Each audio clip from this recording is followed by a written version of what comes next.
Ready? Okay, everybody's ready. I don't usually have to get their attention, but today, for some reason, they're really quiet. Welcome to the University of Tennessee Nuclear Engineering Department Colloquium Program. My name is Lee Dodds, and it's my privilege to introduce today's speaker, who is Dr. Stan Milora from the Oak Ridge National Laboratory. Dr. Milora received a degree in aerospace engineering from Penn State in 1967, and then a BS, an MS, and a PhD in astronautics and aeronautics from MIT in 1972. And that year, he joined the Oak Ridge National Laboratory as a member of the Fission Reactor Division. He had various responsibilities at ORNL, and then about 6 years ago, he became the Director of the Fusion Energy Division. The title of this presentation today is The Status of Magnetic Fusion Energy Research and ORNL's Role. Ladies and gentlemen, please welcome Dr. Stan Milora.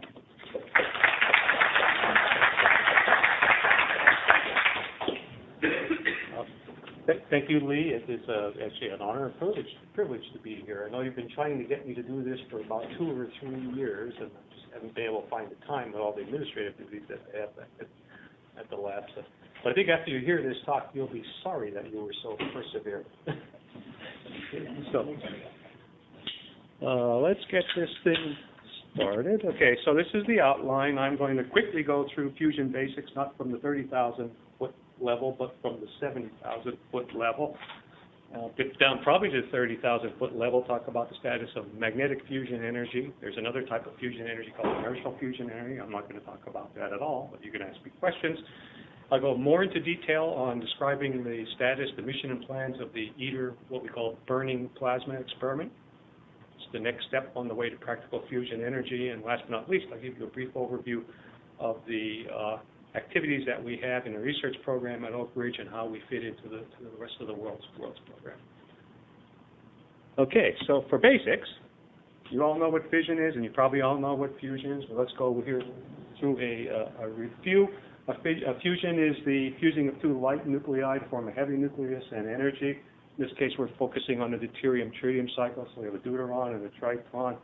Their reaction products are an energetic neutron, which carries 80% of the energy, and a helium particle, which is charged. It's important to note that that's charged. That carries 20% of the energy. Now, the neutron is going to go zinging right through our reaction chamber, and the way to capture its heat is to surround the chamber with a blanket, we call it, of lithium. So it deposits its heat in that blanket, and it also breeds tritium that causes the fuel cycle. So essentially, the fuels in this case are not deuterium and tritium, but deuterium and helium. So if you have a breeding ratio of 1 or more, then you can make this work. The other reaction product is the helium nucleus, and that's important. That carries 20% of the heat release, and that will, in fact, be stopped within the chamber by slowing down on the electrons in the reactants. So that's the basics. I guess I can do this here, right? So what are the criteria? First of all, what's the temperature that would be required for this reaction to proceed? So temperature's got to be high enough for the reaction to proceed vigorously, and I show on the right-hand side there several different fuel cycles. This is the reaction rate, and the one we're concentrating on, deuterium-tritium. You'll see that the cross-section peaks for the DT at about 20 kilo electron volts. An electron volt is 11,600 degrees, so that's over 200 million degrees. It's basically sufficient to be operating at down in this range of 10 kilo electron volts. You can see there are other more exotic fuel cycles, DD and D-helium-3, but they're over an order of magnitude harder to do, or 2 orders of magnitude harder to do, because cross-section is so low. So that's a necessary but not sufficient condition. The other condition is confinement. Essentially what you have to do here is to maintain the fuel at a high enough density and contain the heat for a long enough time such that the amount of power you're generating is greater than can sustain the fusion reaction itself at that nice toasty temperature of 10 kilovolts. The density enters here because the reaction rate goes as the actual power density goes as the reaction rate times the square of the density, and that requirement usually comes out as a condition on the minimum value of the product of the density and the energy confinement time. And what I've done is separate these things out into values that would be typical for a reactor. We've run a fuel density of 2 times 10 to the 20 deuterons or tritons per cubic meter, and an energy confinement time of a few seconds. Now, what is the energy confinement time? It's essentially the time that it would take for the temperature profile in the reaction chamber to decay if you turned off all the heat sources. So it's like the characteristic time, I guess, for a fuel rod to cool off when you put the control rods into it, right? And that's given by energy confinement time is the square of the radius divided by a heat resistivity. And that has to be on the order of a few seconds for practical fusion energy. So, okay, you have this reaction going on at 100 million degrees, and the first question is how you're going to contain it. No, there are no material walls that can survive that kind of temperature. And the answer is, well, you try to do that with magnetic fields, because at those temperatures, the reactants exist in the fourth state of matter. It's a plasma, so all the electrons are stripped from the nuclei. So all you have is charged particles, electrons and protons. Sure enough, here's your invisible magnetic field line of force, and the equation of motion of a charged particle, be it an ion or an electron, in that system is the force is the velocity of the vector product of the velocity and the magnetic field times charge. So if we're to take a plane that's perpendicular to the magnetic field, what you would see is that an ion and an electron would execute circular motions at the cyclotron frequency, and the radius would be given by the cyclotron radius. So you have a magnetic field, you can calculate what that indices are. Okay, so that takes care of the problem of diffusion of particles across magnetic fields, but I'll point out that at the temperature of 10 keV, the thermal speed of an average ion is 700 kilometers a second. So in the 2 seconds that you need to bottle up the heat, the ions have gone from here to St. Louis, and the electrons have gone a lot further. So any system that was based on a linear magnetic field would be impractically large and expensive. So you get the idea then how to solve this problem is you take the magnetic fields and twist them around on themselves as shown over here. The way you make, so magnetic fields continuously close on themselves in a toroidal type geometry. The way you make these magnetic fields is you wrap a coil or wire around that, put electric current in the wire, but one consequence of that is that you have more amp turns on the inside than you do on the outside. That means there's a stronger magnetic field on the inside than on the outside. And in fact, the magnetic field decays as 1 over r. So now you have a gradient magnetic field. Because the particles could be moving around on these field lines, but they have to contend with this gradient magnetic field. And the issue there is when you have a gradient magnetic field, you have a drift of those particles. You have ions would drift upwards, electrons would drift downwards, and the drift velocity is proportional to the vector product of the magnetic field and the gradient in the magnetic field. So that's where this gradient comes in. So now you have charge separations. There's an electric field that's vertically in this direction. If you cross that with the magnetic field, you wind up with an expulsion of the plasma in the radius, minor radius. So after about a millisecond, if you had such a system, you all of the particles. So what do you do? Now the solution, if you have particles that are continuously drifting outward, the solution is to provide some way to drag them back into the center of the plasma. And you do that by actually the magnetic field line. So this bottom panel here, what you need to do. So if a particle is drifting out in this direction, and it's also moving along the magnetic field line, and the magnetic field line carries it back into the inside of the torus, and that counteracts the problem of drifting outward. So you're essentially shorting out this electric field by providing a twist in the magnetic field lines. Okay, so that's the first principle of magnetic confinement. The next question you might have is, okay, how do you provide these magnetic fields? There are two solutions here. One is a tokamak on the left-hand side, so let's tackle that first. The toroidal magnetic fields are provided by these planar coils. These are V-shaped in this case. So there's this field that goes all the way around the torus, toroidal. How do we provide the twist in the field then?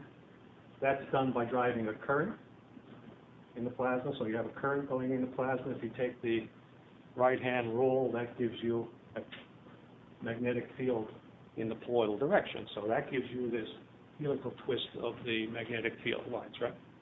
It's called a rotational transform. The way you drive this current is you use an ohmic heating transformer. This is an iron core. So you drive current through a wire here, which is the primary of the iron core, and the plasma itself is the secondary. The only problem with that is transformers are not steady state, so you can't make this work in steady state. They're inherently pulse devices, and you can make it work for how many volt seconds that you have in that transformer. And then you have to find another solution for driving the current. The other way to generate these complicated magnetic fields is to do it all externally with magnets. So that's illustrated here in what we call a stellarator. Oh, so let's okay. Now pay no attention to these things. These are toroidal field coils. They're added here for experimental flexibility. I'll stop this in here to describe what's going on. This is the quasi-poloidal stellarator. It's under development at Oak Ridge. It's part of a new class of devices, what are called compact stellarators. They're new innovative confinement concepts. What you see inside this bird cage, these coils are the, not planar coils, but like horribly twisted coils. It looks like if you took these coils and threw them into the wall at Talladega, right? Very high speed. But they provide this necessary twist in the magnetic field. And you can see that by the outline of the plasma itself, the outer boundary of the plasma. The other thing you see here are these different colors. Color code here is the strength of the magnetic field. So you see primarily blue here and primarily green there. And I'm trying to introduce now the concept of, go backwards, what we need to do is to introduce the concept of symmetry. And symmetry is an important condition that you need to have to limit the leakage of particles, drifting of particles out of your system. So we'll look and see that primarily as we rotate in this poloidal direction, you'll see that this has banded stripes of blue, so it's what we call quasi-poloidal symmetric. As we rotate the thing in the toroidal direction, you'll see that the principal variation of the magnetic field then is in the toroidal direction. So this is what we call quasi-poloidal symmetry. Okay, now we're going to strip away some of these coils and describe another condition that needs to be met for magnetic confinement. We'll stop it there. Okay, you see these things that look like tree rings in here.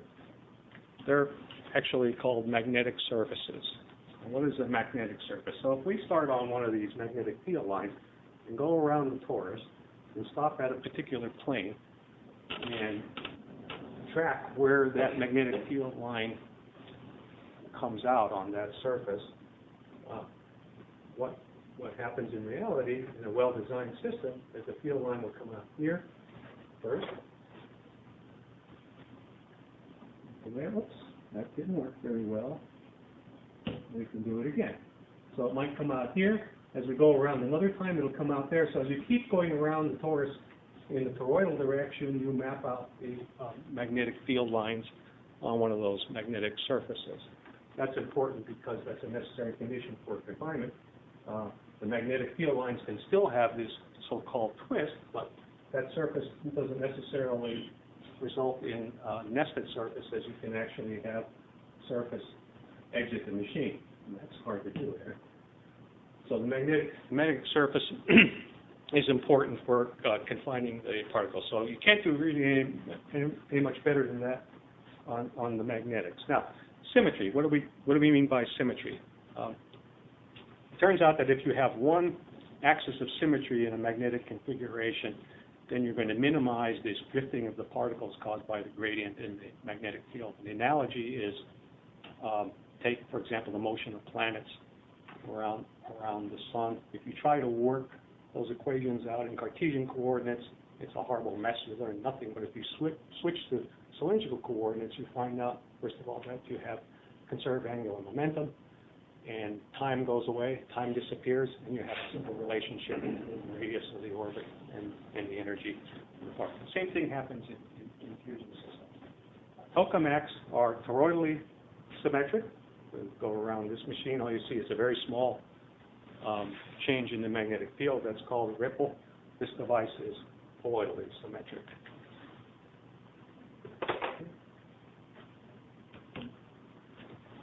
So, briefly, where do we stand in fusion research? Okay, the high water mark was achieved in 1998 on this device. This is a tokamak called the Joint European Torus. It's in Oxford, close to Oxford in England. The scale of this is rather large. You can see a man in here somewhere. Did anybody see the person? Okay.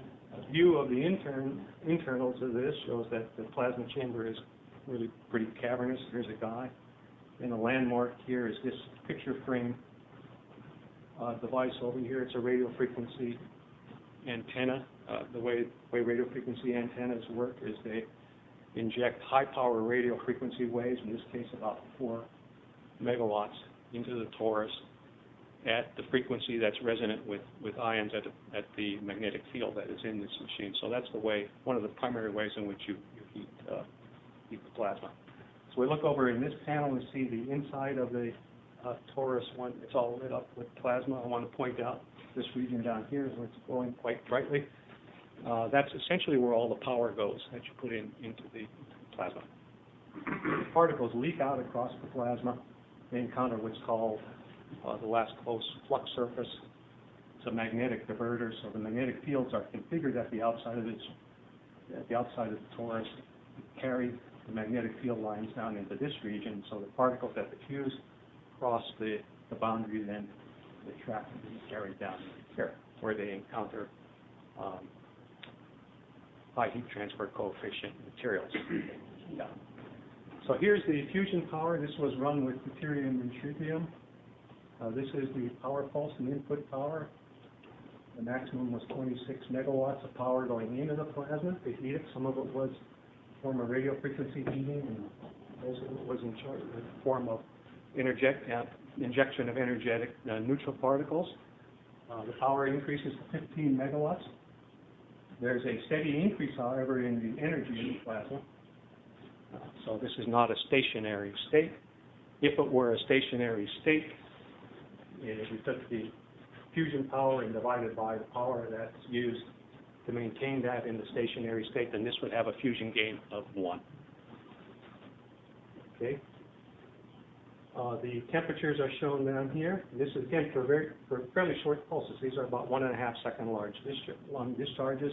This is the ion temperature. It's almost 30 kilovolts. Remember, our target is 10 kilovolts. The electron temperature, in this case, is 14 kilovolts. So we've exceeded the temperatures that are required to have the reaction to proceed figures. And what limits this thing is, again, the transformer, the number of volt seconds in the transformer for driving the current in this plasma. And the current in the jet device is toroidal current, is 4 megaamps. So it's not a trivial amount of current that you have to provide that toroidal field. And the other thing that limits it are that the magnets are made out of copper, so they're not superconducting. There's a lot of current that you have to drive through those magnets to create the 5 Tesla or 6 Tesla magnetic fields. And that requires large power supplies and a lot of work to remove the heat. So these are basically devices that are limited to up to about 10 seconds duration. Pulse length. So how do you solve the problem of going to steady state? Two ways. One is to eliminate the current that you have to drive so you don't have to have this transformer. That means going to something like a stellarator where all the fields are supplied externally by external magnets. The other way to do that is to provide those fields by superconducting magnets. So this is the largest superconducting stellarator in the world. It's the large helical device. In Japan, it's another $1 billion class facility. In December, it reached a milestone, not generating 1.3 gigajoules, but putting 1.3 gigajoules of energy in plasma for as long as 30 minutes. So the device is shown here. If you strip away all this, these auxiliary systems that are used to heat the plasma, you have this cryostat in the middle. Looking at that, you can see that there are these simple magnetic configuration. There are simply two twisted toroidal field coils. Looking at the inside of this and comparing it with JET, which was an axisymmetric device, you see that there's no symmetry at all in here. There is a man in this picture as there was in JET. He's here behind one of the toroidal field coils.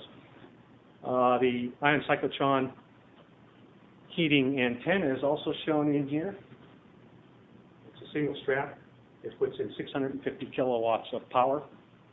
But you see that it is not a simple geometry either. It has to conform to the outline of the plasma, and the outline of the plasma is shown in this view. So you see the helical twist of the plasma in the picture. So that ran for 30 minutes and 1.3 gigajoules, and that's world record. So I'll summarize the performance in both fronts of physics and technology. There's been steady progress over the 30 years that I've been involved in fusion research in both fronts. I show over here on the left is a plot from all of our tokamaks. These are short pulse devices. The product of the density times the temperature times the energy confinement time, and with a little bit of mathematics and algebra, you can show that that's proportional to the fusion gain.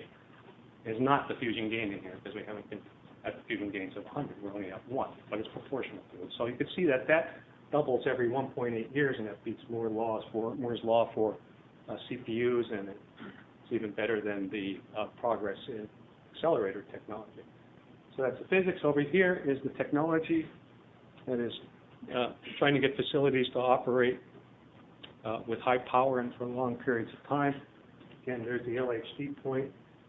Just reached 30 minutes a couple of weeks ago. 1.3 gigajoules in this area up here is ITER. This is the burning plasma experiment that we're hoping to build that I'll describe next. See that we've already exceeded the pulse length for that in LHD, and we're about factor 10 away from the amount of power that we're going to inject into that. In fact, ITER is equipped with a factor of 100 times more power input, so it'll easily do that. So where are we going? Okay, if you did a one-dimensional or 0D power balance on a plasma where you account for the heating of the plasma in this particle, that is the fusion reaction products themselves, the auxiliary power that you have to put in, say, by radio frequency heating, and that's balanced off by the amount of heat that's transported across the boundary by heat conduction and convection and power that's radiated out. You can show that the fusion gain is a function only of what's called a loss in parameter. It's a product of the density and the energy confinement time that I introduced in the first slide, and the ion temperature. So where are you? Here's the device that I just described, the joint European torus, sitting close to break even, and there are a bunch of other points there that weren't experiments that weren't conducted in tritium, but in deuterium. But if you had replaced the deuterium with half tritium and half deuterium, it would have still reached value for the fusion gauge. So it's kind of a simulation. So that's energy break-even. This is where the amount of energy that you get out in terms of fusion power is equal to the amount of power you had to put in to sustain the plasma. Where we want to be for a commercial reactor is here at very high gains, say gains of about 25, or even ignition. Ignition in this context means you get the plasma at some very high temperature, and then the alpha particle heating takes over. It's all the power you need to put in there to sustain the reaction at the required 10 kV temperature. Right? So you can see that all our facilities are kind of bumping up against this limit. That jet device was built in 1983. So and the reason is because they don't really have the capability to go very much further. So how would you get up into this? Well, you could increase the density. We tried that in 1986. This is actually a point that I put on the graph with an advanced fueling technique that was developed here at Oak Ridge. It exceeded the minimum for the Lawson criteria and tau, but the temperature wasn't high enough. We went back and did more experiments on jet a few years later where we dropped the density. And this is kind of like an adiabatic condition. The density went down, but the temperature went up, so we got closer to this point. Again, that was about 1988, 1998. They got a little bit further, closer to the goal, but there's a fundamental limitation on the existing facilities. So to go to this regime, I'll kind of split the difference with you. We need a factor of 10 increase in N and tau. We could increase the density easily by a factor of 2. We did that in this case. And we need to increase the energy confinement time by about a factor of 5.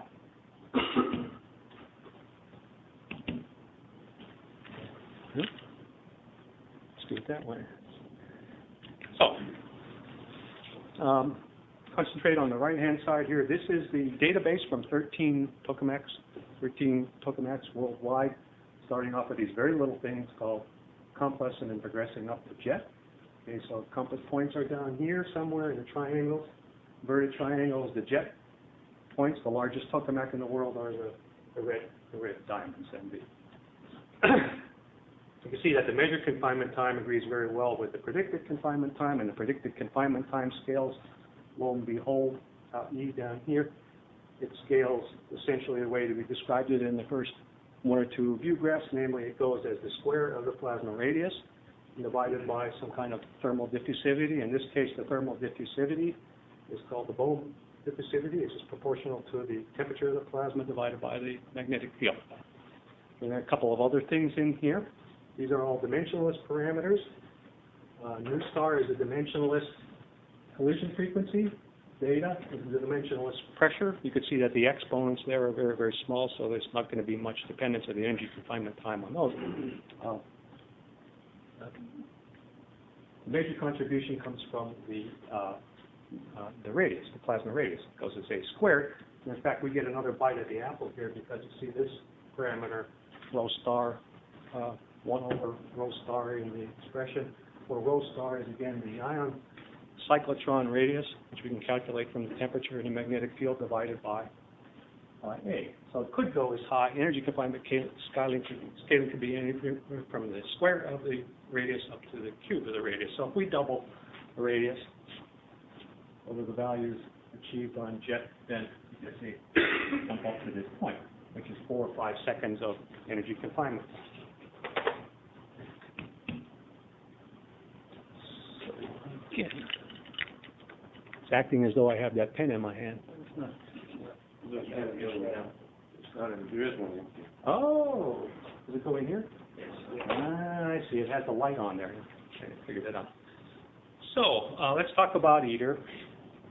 ITER is a presidential initiative. It's a presidential initiative of President Bush. It was also a presidential initiative of President Reagan and Gorbachev. So it launched in 1988. And it's an international undertaking of unprecedented scale and scope, and there are a number of reasons. First and foremost, from the technology point of view, ITER will demonstrate the scientific and technical feasibility of fusion energy. It will deliver 500 megawatts of sustained fusion power, not the 16 megawatts we achieved on jet, at a gain of 10 or more, fusion gain of 10 or more. And at that fusion gain of 10, that corresponds to an alpha particle heating of 100 megawatts in the plasma. Remember, the alpha particle heating is the power that's put in the plasma by the reaction products. And since that corresponds to power that's twice the auxiliary power, heating power that we're putting in. So this will be the first experiment ever where the actual power required to sustain the plasma is dominated by the reaction products and not the external heating power. It's also significant in that it involves 6 parties: the European Union, Russia, the United States, Japan, China, and Korea. All those parties represent, the calculation that they represent 38% of the world's population. It's also unprecedented in that it's got a price tag of $5 billion and probably more. When I talk about the value here, that's the value of what it would cost to supply the materials and build the components and put the components together. You also have, and that's an average currency, given that you might be doing this thing in China, it'd be a lot cheaper. It'd be a lot cheaper in Russia. You'd be doing it in Japan. You have different costs in the United States, for example. So the value is approximately $5 billion. You have to add the engineering that would have to be done, project engineering, contingency, escalation. You could see it easily doubling that. It's also unprecedented in the way it's going to get done. There are 85 large procurement packages that are divided out amongst these 6 parties. That's already done. So they won't pay somebody to build these things. The parties themselves will build these things. They're called in-kind contributions. We'll deliver them to the site and provide 15% cash to install them. The status is shown here. There are 2 parties that are vying to be the host. And the host role is it puts up 50% of the cost. Right now, Japan and France are negotiating with each other, and they're ratcheting up how much money they're going to pay for this. They're actually up to like 58%. So that would leave the rest of the parties at 10% level. We did it in the 6-party framework. 2 sites you might recognize here are the Cadarache site. This is the fusion part of the Cadarache site. This is either behind that. So Cadarache is hop, skip, and jump away from Marseille. You'll then recognize over here in Japan the Rakasho site, which is the northernmost tip of the island. It's a greenfield site, and it's a hop, skip, and jump away from the world's largest food processing plant, jelly plant there. I wish I could tell you some good news about the negotiations. They've been at this for over a year, and they're still deadlocked. We're hoping that they'll break that deadlock in time for a European Council of Ministers meeting in March. So there'll be pressure from the European Parliament for Europe to wrap up the negotiation. Of course, Europe is intent on getting it, as is Japan. Nobody seems to be backing away. Okay. So these are the main design features. Okay, for the scale of this thing is quite large. Here's a person. The volume inside the plasma chamber is 870 cubic meters. So let's start with the magnet systems. The magnet systems that you see here. That central solenoid, the ohmic transformer, is 6 segmented high-performance niobium titanium superconductor modules stacked on top of each other. The toroidal field coils, there are 18 of these located uniformly around the machine. They're also high-performance niobium titanium superconducting. They're wedged. They're colloidal field coils shown out here. They're normal, ordinary niobium titanium. And the weight of all those coils is about 9,000 tons. And the weight of this whole machine up to the biological shield, this is about 40,000 tons. Okay, over on this side, there is a double-walled vacuum vessel shown here. This green thing goes around. It's got water inside of it. But before you get to the vacuum vessel, you have these 421 modules here. These are the first wall modules. These are large shielding, stainless steel, and high-performance copper and beryllium clad. They take some of the heat out, but their main purpose is to stop the 14 MeV neutrons coming out at a rate of about half a megawatt per square meter. So the neutron wall loading on this is a half megawatt per square meter. So the purpose of this and the vacuum vessel, the water in the vacuum vessel, is to prevent the neutrons from getting to the superconducting magnets and damaging the insulation. Okay, so there are 9 sectors for that. 421 of these modules, each one of them is 4 tons. Let's see, there are 18 what we call port plugs, one between each toroidal field magnet. 6 of them are devoted for heating.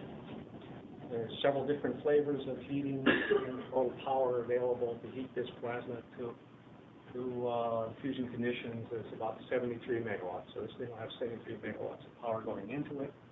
There are 3 test blankets in these port plugs, and those test blankets will do the first test of the tritium ingredient. So they'll have either probably ceramic lithium-bearing compounds in there.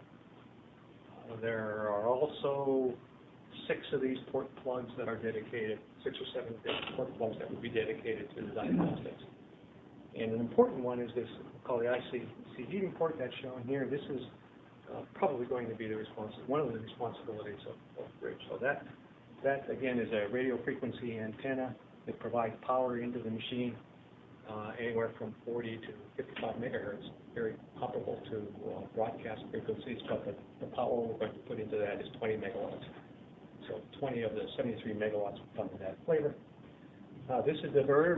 Remember I mentioned that the particles that escape and get ready to impinge the first wall, they actually get diverted by shaping the magnetic field in this outside region. They come around at the edge here and get deposited down on high heat flux plasma facing components on both sides, right there and there.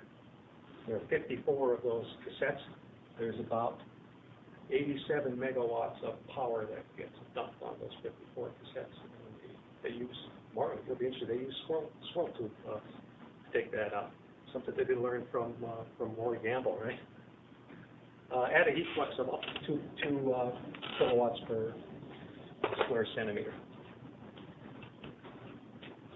Okay, there's been about $1 billion worth of design and R&D done over here. Okay, so I mentioned that there are 6 of these central solenoid magnets.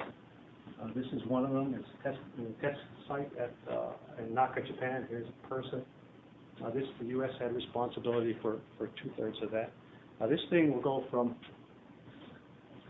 0 to 13 Tesla at the coil in 6 seconds.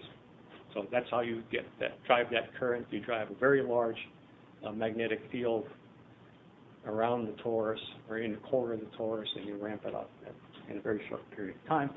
This is a full scale, half to 3/4 scale. I'm not sure a toroidal field coil. It was tested in a facility in Germany, successfully tested. Yeah. There you go. This is 1/2 of the vacuum vessel, and it's a double-walled vacuum vessel. Here's a person. This was built and welded successfully at a site in Japan, and it meets all the tolerances, and the tolerances have to be pretty rigorous. Can't quote you a number. Bob probably knows what the tolerances are, right? There are several prototypes made of these shield blocks. Again, there are 450 of them that line the inside vessel. They're, again, high-strength stainless steel, a special heater-grade stainless steel. They have dispersion-strengthened copper on the outside of them, and that copper carries the heat that escapes from the plasma. It doesn't go in the diverter. That copper carries the heat away from that first wall. These diverter cassettes, again, there are 58 of them. They're shown here.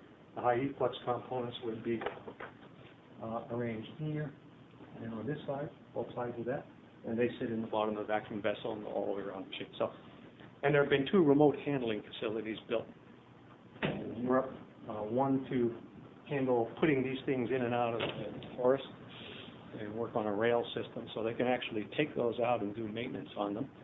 And another one shown over here, this is in Italy too. It's a manipulator to force this big 4-ton block around. So you see that hanging on a 6 meter boat.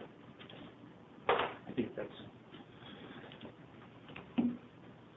Okay, there was a competition for who would coordinate all the activities in the U.S. The U.S.'s 10% rule, and that competition was won by a partnership between Princeton Plasma Physics Laboratory and Oak Ridge about 6 or 9 months ago. This is the organization of the office as seen by the Department of Energy. The actual office is sitting down here. So its project director is Ned Sawtoff. The deputy director is Carl Strawbridge, who's deputy director of the Spallation Neutron Source.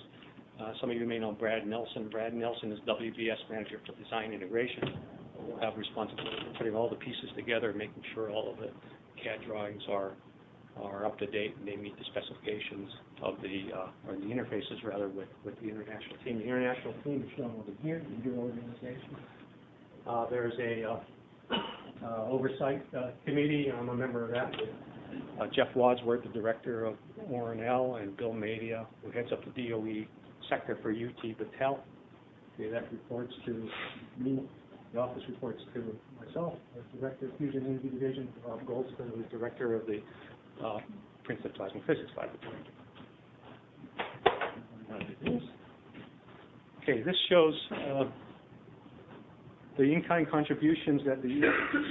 provide. This is tentative. Okay, so we provide 4 of 7 central solenoid magnets. The student will count only 6 of them, so one of these must be a spare. We have 15% of these port-based diagnostics. We're a 10% partner, but we get 15% of the high-tech diagnostics.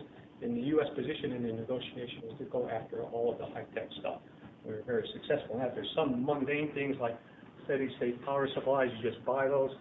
Cooling water system for the diverter, and we will often buy those from companies. But these other things require a significant amount of R&D. We have all of the ion cyclotron heating system. That includes from the antenna backward, that includes the radio frequency sources and the power supplies shown here. We're responsible for 44% of the antenna. We're partnered with the Europeans on the other half of that antenna. So this is to be constructed by half of it in the U.S. and half of it in Europe. The U.S. gets startup gyrotrons. Again, this is radio frequency power, goes in at 50 megahertz. There's another form of heating. It's called electron cyclotron heating. You heat the electrons at their cyclotron frequency. This is 120 gigahertz. It's a 120 gigahertz system. This is something called a baffle. It's really 10% of the first flow. So the U.S. will supply 10% of these big 4-ton shielding blocks. Here. Okay, some other things here. Oak Ridge's responsibilities, again, are in green. UT Battelle, we will supply these rather mundane roughing pumps and standard vacuum components. But more importantly, we're going to be providing the deuterium-tritium filling system. And we do that by injecting solid pellets of deuterium and tritium. So that's your invention? Yes. Yeah, that's one of our calling cards. So I think we're really well positioned here. We're providing the system that fuels the plasma. We're providing the system that heats the plasma, and we're essentially an indispensable part of that. And Bill Madia would say, this business it's better than money laundering and or selling olive oil, right? Okay, the top panel shows the fueling system. This is a schematic. And the injectors are shown over here in this cast. You see these 2 cylinders. There's not much to find out by looking at those, but what you do is you'll feed those with deuterium-tritium mix. You'll freeze that deuterium-tritium into a billet. You'll extrude that billet into little tiny cylinders. You'll chop those little tiny cylinders off and throw them into a rotary arm. It looks a lot like a water sprinkler. So it'll spin around and chuck these things out at 300 meters a second. They'll come out this tube, go into this tube. Green system here. They'll enter this tube. It's called the guide tube, and they'll snake around and come in through the inside of the torus and get injected from the inside wall. The reason we do that, remember, the magnetic field is higher here, and there's this process of drifting of the plasma from left to right, the high field side to the low field side. So when the pellet, this frozen pellet, hits this hot plasma, it ablates in about 500 microseconds. So it leaves a dense cloud of ionized material, and that drifts into the plasma because of that gradient in magnetic field. So we can penetrate about 1/3 of the way with the pellet, but the cloud gets carried damn near close to the center of the tokamak by this drifting action, right? On the bottom is the schematic for the radio frequency antenna system. Again, this is 20 megawatts, so these are the high voltage supplies, the RF sources, and the transmission lines. We have 100% responsibility for that in the U.S. They feed schematically this is called an 8-strap antenna. So if you just put a conductor out there and oscillate it with one end, feed it on one end and ground it on the other end, and provide power at 40 megahertz or 50 megahertz, you'll radiate a lot of radio frequency power into the plasma. Okay, so this is the actual design shown over here. Again, that's going to be split half between the U.S. and Europe. Let's see, we got 15 minutes left. So I'll just then briefly describe the Oak Ridge Fusion program. So we're switching gears here. The program at Oak Ridge is deep. And it's deep because we're the largest multi-purpose laboratory in the fusion community. Deep because we have broad and deep because we have a lot of core competencies, and our specialty is integrating research and development across those core competencies. So I show here all our core competencies linked up arm in arm, conveying the impression that the whole is greater than the sum of the parts. And it is. We have everything from the most basic science here. If you clock the way around here, we have basic science, atomic physics. Atomic physicists program in fusion at Oak Ridge is unique in the world. They provide all of the atomic cross-section data that's used in the fusion community. That's important because impurities do get into the machine. They get sputtered off the wall. Impurities are an important source of radiation losses from the plasma. An ITER, impurity radiation, would amount to about 50 megawatts. So you need to know the cross-sections for ionization, excitation, charge exchange, etc. So they provide all that. As importantly, they provide atomic physics data to the individuals that do experiments that interpret the results from plasmas. There aren't too many ways in which you can measure the temperature of a 100 million degree plasma, so you do that optically. You look spectroscopically. You look at the line radiation that comes off of impurities. The temperature, the Doppler broadening of that line radiation tells you what the temperature is. Okay, the Doppler shift tells you what the velocities of those ions are, and the magnitude of the light that's emitted tell you what the densities are. We have a very active theory program. They interact with our experimentalists here. The theory guys tell us what are the heat mechanisms, the heat loss mechanisms in the plasma, whether they're neoclassical particle transport or turbulence. They also tell us how the radio frequency waves that we're going to use to heat the plasma, how they interact with the plasma. Okay, so that information gets transferred to the experimentalists where they're testing these devices. That then gets transferred over here to the technologists where they're developing these devices. So this is one of these radio frequency antennas. This one is installed on the National Spherical Torus experiment at Princeton University. It has 12 straps, and it delivers 6 megawatts of power to a very small, compact device. So speaking of spherical toruses, this was invented in Oak Ridge in 1986 by Martin Peng. There's a cartoon of it. And 10 years later, the theorist says, well, we were able to take the aspect ratio of a tokamak from 3.5 down to 1.7, so we made it more compact and therefore cheaper. What we're really going to do is work on the aspect ratio accelerators. They're up to an area of about 11. We need to get them back down to where tokamak is so that they can be more cost competitive. So they invented what's called the compact accelerator. You've already seen one of those, and it's called the quasi-poloid accelerator earlier on.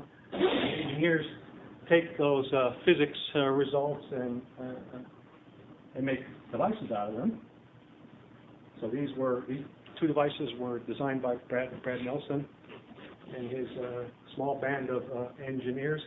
This is the National Compact Accelerator experiment that's under construction at Princeton Plasma Physics Laboratory. Oak Ridge has responsibility for the entire fusion core of that, which is about 60% of the total estimated cost of the project, which is over $80 million. And we're also developing a smaller device for use here in Oak Ridge. And all of these shown in the middle is ITER. So all of these competencies will be focused on ITER, whether it's in the construction phase or in all operations phase or in the data analysis phase. So ITER is going to be built in 2013 and it will run probably for 30 years. So it'll be work for the next generation of fusion researchers. So I'll go through quickly some of the core competencies. The plasma theorists, they're the headlights for the program. I like to brag that we don't cut metal before we've done any calculations. Actually, in this program, you don't do cut metal before you've done terascale simulation. I'll show a couple of examples here. I mentioned that LHD device, that's the torsatron, the large superconducting torsatron in Japan. It's based on a device that was built and operated in Oak Ridge called the ATF. So you see a similar type of plasma. This ran until about 1992, shut down. It was not one of these optimized devices where we provided a degree of symmetry in the magnetic field. That came later. So we've taken those principles and applied them to this device called that we have in advanced conceptual design phase now. It's called a quasi-accelerator. See, one of the things we've done successfully is we reduced the aspect ratio, which is the large radius divided by the smaller radius. We reduced it from Milora down to a very small value of 2.7. And what that means is that you should essentially be able to reduce the cost in proportion to the aspect. Think about a nuclear fuel rod. The temperature of the fuel rod doesn't depend, at least in first principles, on how long it is, right? But the cost does. So if you want to measure the thermal properties of fuel rods, you can do it in shorter ones if you want to save money. So we've done that with this thing. The other thing about it is we've applied these principles of stellarator symmetry to reduce this ripple loss, this is drifting of particles out of the discharge. Now we're going to do a little contest here. We're going to see how well. There's a Monte Carlo simulation where we're going to let electrons staying at the temperatures that they have in those temperatures, and we're going to see how many of them drift across what's called the last close flux surface boundary here. And you'll see them, so the red and blue will start to spread out, and every once in a while you'll see something slow down and pop out here. It'll be a blinking green that shows the losses. Okay? So here we go.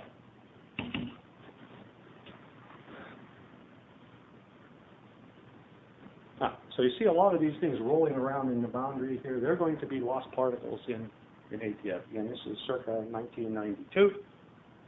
There's a green one. There's a green one up here for QPS, but you're going to see a lot more green ones down here in this whole design. So this illustrates the power of terascale computing, as you can reduce your losses just by applying these principles. We couldn't do this in the era in which this device was built. Another example of how they help design experiments, terascale computing, is this. This is we're looking at the electric fields here of radio frequency waves that are injected in the plasma. They're going to undergo a process called mode conversion. This is, get that started. Okay, so we have an antenna out here, and you see these long wavelength structures that are called fast waves. They've got a wavelength longer than the material, the structure. This is like a wave traveling in the ocean. Unfortunately, we had an example of this a couple of weeks ago. It's a long wavelength. It's a beach. It converts into shorter waves, like the Stephens, it converts into shorter wavelengths. So you see this wave getting converted at what's called the ion-ion resonance layer into these smaller wavelengths, and that stopped working on it. Okay. So if we look at this resonance layer over here, where all the power is absorbed in finer detail, you see that this thing which is traveling in this direction gets converted into waves that are backward traveling. In fact, there are three different waves here. This one is called the Bernstein wave. It heats the electrons in the plasma. These two are called ion cyclotron waves. They heat the ions. And they can also drive flows in the plasma. So very versatile tool. Radio frequency heating is a very versatile tool for controlling not only heating plasma, but for controlling plasma. Okay, talked about some of the technology programs that we have. Okay, we have lead roles for heating and fueling radio frequency. That's one of these guns. Let's explain how that works. Right there. Let's start over here on this panel. Okay, this is 1/4 of a quadrant of an ion cyclotron frequency antenna that we're building to be tested on the Joint European Torus. So they had a 4 megawatt system that they used in 1998. They're now going to upgrade that same antenna port to be able to deliver 8 megawatts into the plasma. So we're doing all of the electrical testing here in Oak Ridge. We'll participate in the installation and operation of this upgraded antenna, and that is essentially a prototype for the eater antenna. In the fueling side, again, this is how one of these sophisticated fuel injectors work. What you see here are 3 little gun barrels that come out of a vacuum chamber, and there are 3. These yellow things or orange things are cryostats. They're cooled to liquid helium temperature. You put deuterium or tritium or hydrogen in the top that liquefies in one of these cylinders. You subsequently freeze it. There are 3 of those. You drive a motor down into that extrudes a ribbon of material in the breech of these miniature machine guns located down in this lower part. So, on one side is the gun barrel, and the other side is a high-pressure propellant valve that's driven by hydrogen at up to 1,000 or 1,500 psi. And interposed between that and your ice, your ribbon of ice, is something we call a cookie cutter. It's a chambering mechanism. So you're taking this feed, this material feed, solid deuterium, solid tritium, and you're continuously punching out bullets in the breech of the machine gun, and then shooting them out. So what you see here, photographs of those at the muzzle. These are 1.8 millimeter deuterium pellets, and they're moving at a kilometer a second. And the velocity that we're going to use for a eater is actually a factor of 3 lower than that. So it's only about the speed of a 747. Okay, I've ducked materials so far. We do have an active materials program, and it leads the U.S. development of attractive materials for fusion. See, the issue here is the neutron displacement damage from the 14 MeV neutrons. So their goal is to develop high-performance structural materials that have attractive environmental and safety features. So attractive environmental features means we want to have low activation materials. We want to be able to take this thing apart at the end of its 30 years life and bury it, shallow burial, and recycle the materials in less than 100 years. There are 3 candidate materials. They're vanadium alloys, which are very low activation.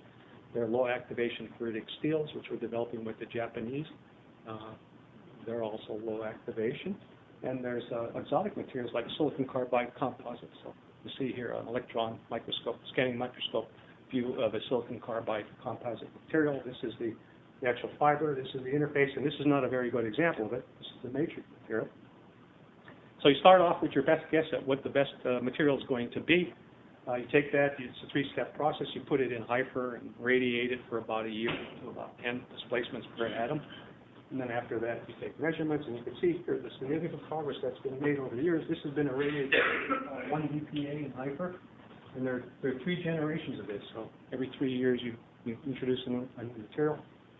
You know more about this than I am. You can talk about this. So this is the first generation material. You see that this is stress strain curve. You see that this material now, stuff that we're using, actually has a higher strength than the unirradiated material.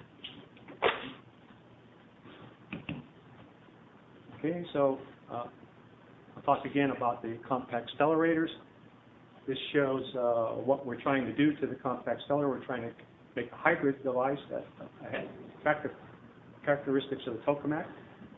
Maybe it has low aspect ratio. That means it's compact. It will operate at a high pressure. That means high power density. The power density in your reactor goes into pressure squared. Tokamaks have good confinement. Be made smaller. And combine that with the already established advantages of the stellarator. They would have a higher thermodynamic efficiency because we don't need to drive this, have the recirculating power to drive the current. In a reactor, current, if you had a tokamak reactor, the current you would need, power you need to drive that current would be about 100 megawatts. So you eliminate that in the stellarator because all the fields are generated externally and would operate continuously because these currents are the source of the instabilities, and you would eliminate that problem. The major ones are called disruption instabilities that can actually damage the materials. Okay, so it's coming to an end, and I haven't gotten yet to, so let me just take a few minutes, okay?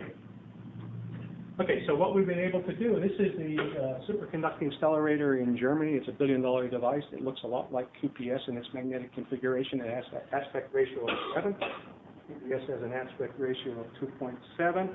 And you see the difference here is cost. The plasma radios are almost the same. This is 40 centimeters, that's 50 centimeters. So for equal power devices, you would expect to have the same physics performance.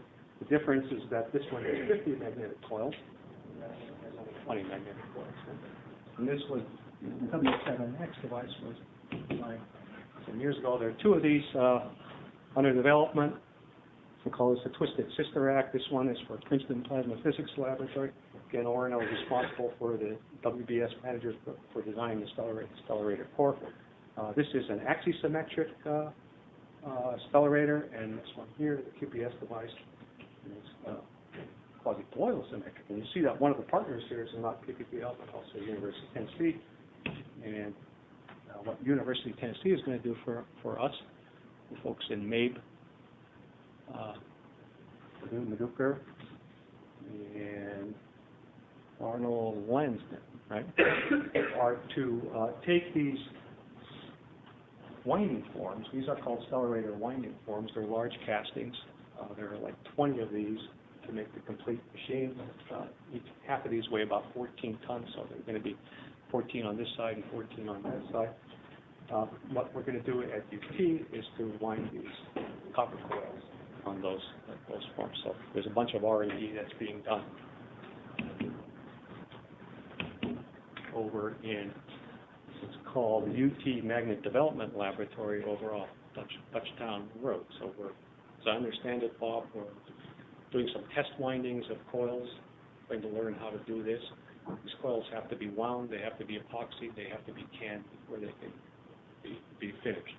So this facility would have a winding facility, call that one of those magnets. So right now we're casting one of these in industry. We'll machine that, and hopefully if DOE gives a go-ahead for construction start, then we'll start winding those magnets. Okay. That's it. All right. We have time for just a few questions. Any questions? Reed? Oak Ridge has done doing some good work on sonofusion. Where is that administratively at Oak Ridge? That's administratively in the Engineering, Science, and Technology Division. It's not in the Fusion Division. Actually, I understand that the work has been discontinued at Oak Ridge. It's now been moved to Purdue University. Tally Arkin is now, I think, 80% Purdue. Okay, Zia? I got a couple of questions. One, on ITER, what was the safety factor looking at ITER? Safety factor described as? The ratio of times around versus... Oh, it's probably, the high current is probably on over 2.5, a little bit higher than 2.5. And could be up, the question was, it said, you mentioned that right now, ITER's plan right now is supposed to be around 500 megawatts DC power. That's the baseline scenario. Right, and but you're putting in, between neutral beam injection and everything else, the order of 73 megawatts.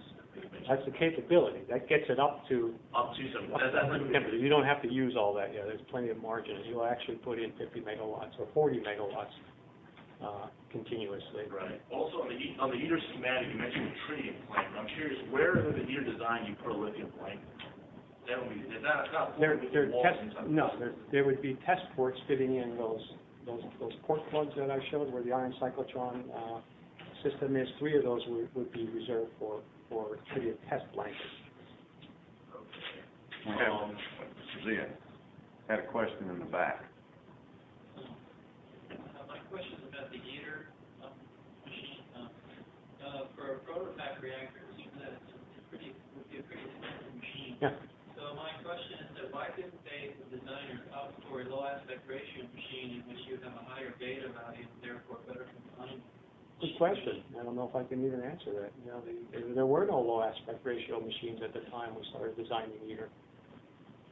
So they didn't come along until, and they're not really, how low aspect ratio? It would be 1.7 in the spherical torus. But the database confinement database for the spherical torus is not anywhere near where it is for the program. Okay, we do have a question from the cyber audience. This question comes from Dr. John Church, who is formerly with the Savannah River National Laboratory. Let me read it here. The space program has had many technology spin-offs that have benefited many aspects of everyday life. A simple example being the O-rings to seal various systems.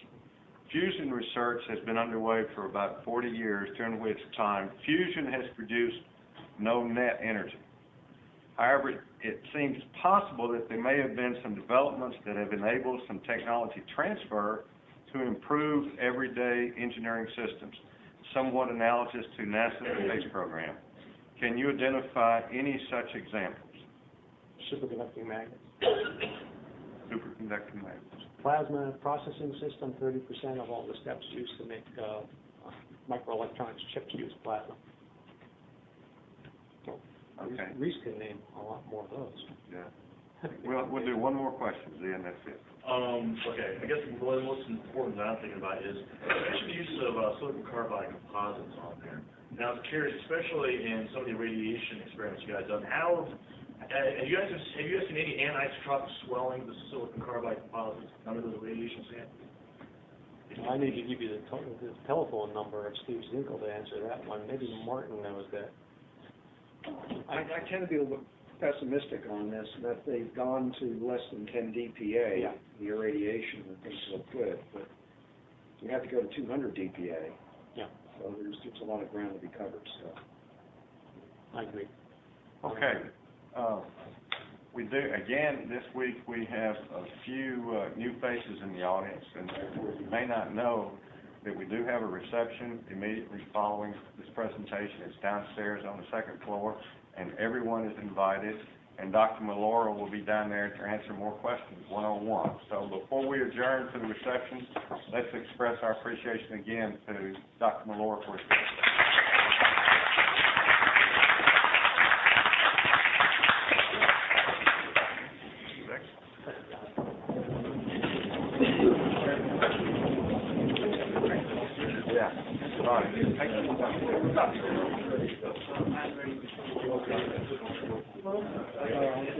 Sorry about this, I saw the sign halfway. It took me like one question, that day, and then I forward the same one.